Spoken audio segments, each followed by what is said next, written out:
இந்த உலகத்துல எத்தனையோ நாடுகள் வந்து ஹமிகேசி அப்படின்னு சொல்லப்படக்கூடிய அந்த ட்ரோன் டெக்னாலஜி வச்சிருக்காங்க. அதுவும் பர்டிகுலரா Russia, China, US, Israel, Poland இந்த நாடுகள் வரிசையில இந்தியாவும் ஆல்ரெடி இணைஞ்சிருக்காங்க. அதுவும் பர்டிகுலரா நாகாஸ்ட்ரா அப்படின்னு சொல்லப்படக்கூடிய ஒரு முக்கியமான ப்ராஜெக்ட் மூலமா இந்தியன் ஆர்மி இப்பொழுது 450 ட்ரோனை வந்து தயாரிக்கிறதுக்கு ஆர்டர் கொடுத்துருக்காங்க. இது இந்தியாவுக்கு எவ்வளவு பெரிய உதவியா இருக்க போகுது, சைனா மற்றும் பாகிஸ்தானை எப்படி கவுண்டர் அட்டாக் பண்ண முடியும், இந்தியா வந்து இதன் மூலமா எதிரி எப்படி அடிக்க போறாங்க, என்னுடைய ரேட் என்ன, இந்தியாவுக்கு பெட்டரா இருக்குமா, வெளிநாட்டுல இருந்து வாங்குறது பெட்டரா, இந்த மாதிரி பல கேள்விகள் நம்மகிட்ட இருக்கு. அதற்கான பதிலா தான் இன்னைக்கு இந்த வீடியோ இருக்க போகுது.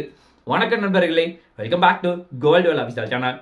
ஃபர்ஸ்ட் நம்ம பார்க்க போற ஒரு முக்கியமான விஷயம், இந்தியா வந்து ஃபர்ஸ்ட் நாகாஸ்ட்ரா அப்படிங்கிற ப்ராஜெக்டை முன்னெடுத்தது அப்படின்னு பார்த்தா 2024லயே இந்தியா வந்து 450 ஹமிகேசி ட்ரோனை வந்து ஆல்ரெடி ஆர்டர் கொடுத்தாங்க. அதுல 120 வந்து டெலிவரியும் பண்ணியிருக்காங்க. ஆக்சுவலா என்னுடைய ஒரு முக்கியமான ஃபெசிலிட்டி என்னன்னா, இந்த ட்ரோன் வந்து வெறுமனே வந்து ட்ரோன் மட்டும் இருக்காது, இதுல வெடிபொருளும் ஃபிக்ஸ் பண்ணியிருப்பாங்க. அந்த வெடிபொருள் மூலமா ஈஸியா வந்து எதிரி அடிக்கிறதா என்னுடைய முக்கியமான வேலை.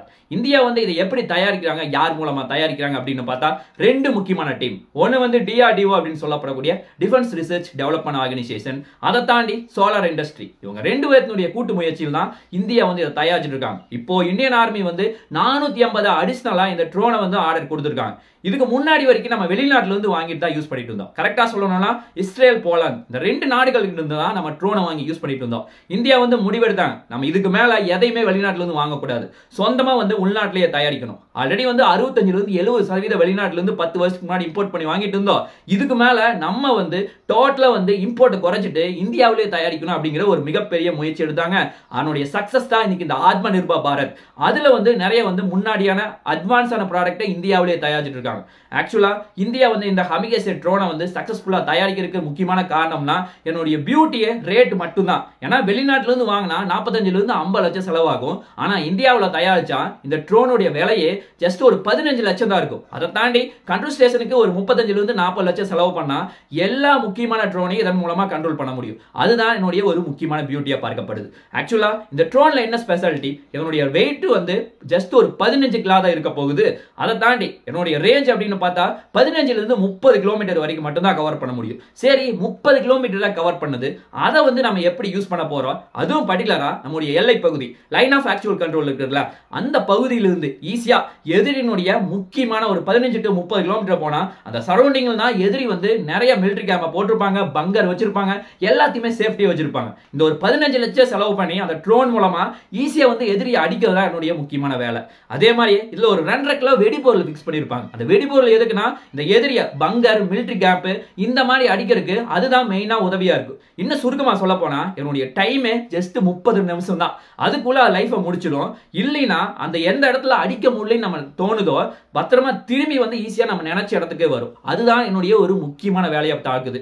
அதை தாண்டி என்னுடைய ஹைட் வந்து ஜஸ்ட் ஒரு 4500 மீட்டர் வந்து போகக்கூடிய பவர் இருக்கு. கரெக்டா சொல்லணும்னா 4.5 கிலோமீட்டர் ஹைட்ல கிட்டத்தட்ட 30 கிலோமீட்டர் சரௌண்டிங்க ஃபுல்லா கவர் பண்ணும். அதுவும் வித்தின் 30 நிமிஷத்துல.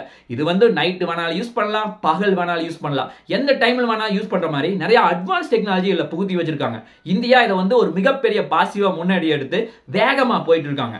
அதே மாதிரியே உலகத்துல நிறைய நாடுகள் வந்து ட்ரோனை இந்தியா மாதிரி டெவலப் பண்ணிட்டு இருக்காங்க. அதுவும் பர்டிகுலரா இஸ்ரேலினுடைய ஹராப் ஆகட்டும், ரஷ்யாவினுடைய லான்செட் ஆகட்டும், யுஎஸ்னுடைய ஸ்விட்ச் பிளேட் ஆகட்டும், போலாந்துடைய வார்மேட் ஆகட்டும், இவங்க தான் உலகத்துல ரொம்ப ரொம்ப டாப் கம்பெனிஸ். இவங்க தான் வந்து அதிகமான முக்கியமான ட்ரோன் எல்லாமே யூஸ் பண்ணிட்டு இருக்காங்க. அந்த நாடுகள் வரிசையில் இந்தியாவும் கூடிய விரைவில் இணைய போறாங்க. ஆல்ரெடி நம்ம ஆபரேஷன் சிந்தூர் அப்ப பார்த்தோம், நிறைய வந்து பாகிஸ்தான் வந்து ட்ரோன் மூலமா தான் நம்மளை தாக்கிட்டு இருந்தாங்க. இனி வருங்காலத்துல ட்ரோன் போர் அப்படிங்கிறது தான் ரொம்ப அதிகமா இருக்க போகுது. அதனுடைய ஒரு முன்னேற்பாட ஒரு சக்சஸா தான் இந்த நாகாஸ்ட்ராவை பார்க்கிறோம். இந்தியா வந்து அதற்காக தான் தொடர்ந்து ஆர்டர் கொடுத்துட்டு இருக்காங்க. சொல்ல நமக்கு இன்னொரு சந்தேகம் வரலாம், இதை வந்து எப்படி இயங்குது, கண்ட்ரோல் ஸ்டேஷன்ல இருந்து ஓகே, இது வந்து 15-30 கிலோமீட்டர் போகும்போது நமக்கு நெட்வொர்க் கிடைக்காது அப்படின்னு பார்த்தா நம்ம ஜிபிஎஸ் மூலமா எந்த இடத்துக்கு போகணும் அப்படிங்கிற ஒரு மிகப்பெரிய முயற்சியா இதன் மூலமா தான் போயிட்டு இருக்கு. ஆக்சுவலா இந்தியா வந்து இதை சோதனையை நம்ம 2022லயே கம்ப்ளீட் பண்ணிட்டோம். அதுவும் பர்டிகுலரா லடாக் மாதிரி மலை பகுதியாகட்டும், உத்தரப்பிரதேஷ் இந்த மாதிரி முக்கியமான பகுதியில் நம்ம நிறைய சோதனையை சக்சஸ் பண்ணிட்டு தான் இதை வந்து தயாரிக்க ஆரம்பிச்சோம். அதற்காக தான் இந்தியன் ஆர்மி நம்ம கிட்ட தொடர்ந்து ஆர்டர் கொடுத்துட்டு இருக்காங்க. அதே மாதிரியே நமக்கு இன்னொரு சந்தேகம் வரலாம், இதை வந்து பகல்ல மட்டும்தான் யூஸ் பண்ண முடியுமா, நைட் யூஸ் பண்ண முடியாதா அப்படின்னு சொல்லி. இது வந்து பகலையும் யூஸ் பண்ண முடியும், நைட்டு யூஸ் பண்ண முடியும்.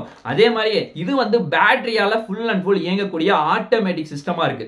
ஆக்சுவலா இந்தியா வந்து அடுத்த ஒரு முக்கியமான ப்ராஜெக்ட் முன்னாடி வந்து போயிட்டு இருக்காங்க. அதுவும் பர்டிகுலரா நாகாஸ்ட்ரா 2 அப்படின்னு சொல்லப்படக்கூடிய அட்வான்ஸ் டெக்னாலஜியான ப்ராஜெக்ட்.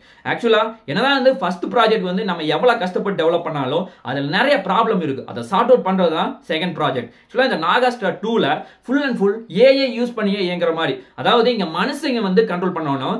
ஆனா நாகாஸ்ட்ரா 2ல ஃபுல் அண்ட் ஃபுல் ஆர்டிஃபிஷியல் இன்டெலிஜென்ஸே கண்ட்ரோல் பண்ணிக்கும். எந்த இடத்துல போய் யாரை அடிக்கணும், அந்த இடத்துல இல்லைன்னா பத்திரமா திரும்பி வரணும், இந்த மாதிரி நிறைய பிளானை கொடுக்கும். அதே மாதிரி இன்னொரு முக்கியமான பிரச்சனை, டைமிங் வந்து ஜஸ்ட் 30 நிமிஷம் தான் சமாளிக்க முடியும்னு நான் சொல்லிட்டு இருந்தேன் நாகாஸ்ட்ரா 1ல. பட் இந்த நாகாஸ்ட்ரா 2 ப்ராஜெக்ட் வந்து அதை விட அதிகம் பண்ணும். அதுதான் என்னுடைய ஒரு முக்கியமான வேலை. இது ரெண்டையுமே வந்து சார்ட் அவுட் பண்ணி இந்த ப்ராஜெக்ட் வந்து கூடிய விரைவில் வரும் அப்படின்னு சொல்லி எதிர்பார்க்கறாங்க. இந்தியா ஆல்ரெடி ஒரு முக்கியமான ஆர்டர் கொடுத்திருந்தாங்க. அதுவும் பர்டிகுலரா 480 ட்ரோனை தயாரிக்கிறதுக்கு இந்தியன் ஆர்மி ஆர்டர் கொடுத்திருந்தாங்க. அது கூட 480 வெடிமருந்தும் தயாரிக்கிறதுக்கு ஆர்டர் கொடுத்திருந்தாங்க. அதை வந்து 120 வந்து தயாரிச்சு இந்தியா டெலிவரி பண்ணிட்டாங்க. பேலன்ஸ் இருக்க எல்லாருமே தயாராயிட்டு இருக்கு. அத கூட இந்த ஒரு முக்கியமான ஆர்டரும் ஆட் ஆயிருக்கு. இது வந்து இந்தியாவுக்கு ஒரு மிகப்பெரிய பாசிட்டிவா பார்க்கப்படுது.